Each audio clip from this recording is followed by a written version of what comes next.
Hello, I'm Gemma and this is Non-Fic Books, and I have a dual review for you today, and that is Simon Armitage's Walking Home and Walking Away. Walking Home was published in 2012 and the subtitle is Travels with the Troubadour on the Pennine Way, and this is 281 pages long and was published by Faber and Faber. Also published by Faber and Faber is Walking Away, and this is 271 pages long this time and was published in 2015. And this is further travels with the Troubadour on the southwest coast path. And both of these have a very sort of similar format. He's doing these long traditional walks, both are a very similar length, roughly around 260 or so miles, and he's walking along them without money, exchanging poetry readings for room and board and doing a collection at the end of any poetry reading, which goes towards funding any sort of hotels or food that he doesn't get in exchange for poetry reading. Part of it is just to see whether this is possible nowadays, whether to see if poetry readings throughout the countryside will be attended by a decent number of people, or whether he'll find himself talking to an empty room. And part of it, I think, is just also a bit of a personal challenge. Both of these routes are obviously quite long walks, with each day varying between 8 and about 20 something miles. Every day is a bit varied, and the books are sort of based in a very similar way. He starts off sort of telling you about the preparation for the walk, and then each chapter follows a day's journey. He starts off with and tells you the to and from points that he's going to and how many miles he'll be walking that day, and then there's sort of no particular structure after that within each chapter. Some days he's obviously enjoying the countryside more, and there's more descriptions of the countryside, the challenges of walking at points on your own, what happens when you've just spent day after day after day walking, and then other days are more about the people that have joined him for different parts of the route, and sometimes the sort of culture and background of a particular area. The Pennine Way in Walking Home, he actually does sort of backwards, starting in the southern part of the walk and walking up towards his hometown of Marston, and with the view of ending in Edale.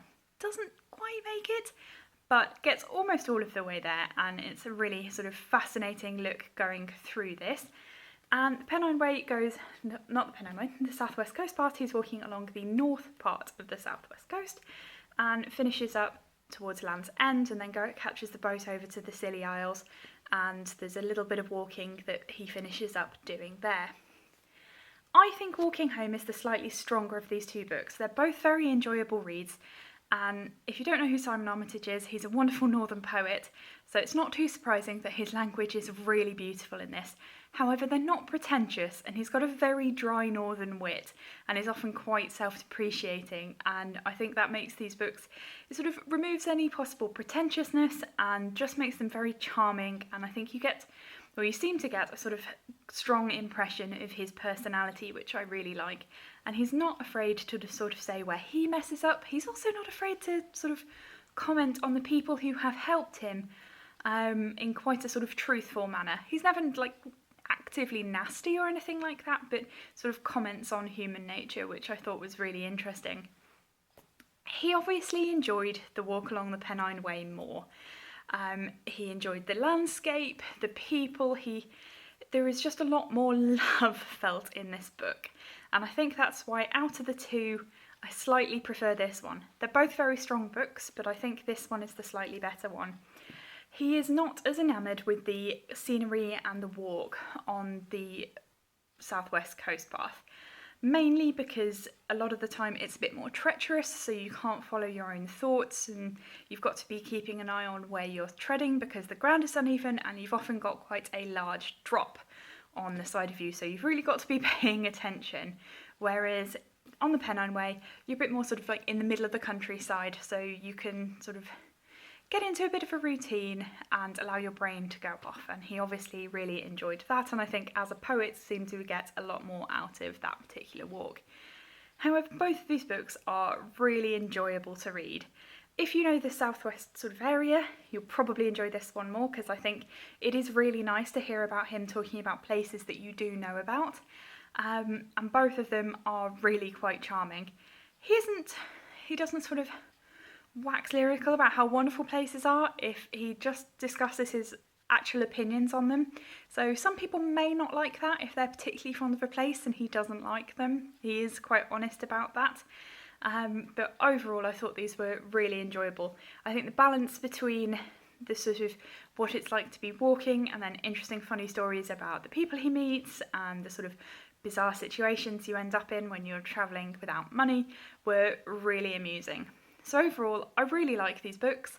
I don't think you need to read both. I think if you only wanted to read the Southwest Coast you could totally, and if you only wanted to read Walking Home you definitely could, because obviously that was the first one. Overall, I enjoyed reading both of them because I think it was really nice to sort of see into his mind and see the difference between walking different stretches of the country, because I am less familiar with the Southwest Coast, especially when you get more into the Cornwall area. I know the Devon part of it better than the Cornish area, so I thought that was really interesting. But overall, I'd say Walking Away, a good read and definitely worthwhile if you think you'd enjoy it. Walking Home, slightly better read. A really interesting look at walking along the length of the sort of Pennine Way running through the middle of the country. I love Simon Armitage. If you don't know his poetry, go and check it out. But as far as his prose go, this is fabulous. So I really recommend Walking Home, and if you're interested, Walking Away is also very good. Any questions or comments, leave them down below, and I'll see you in a video soon. Bye!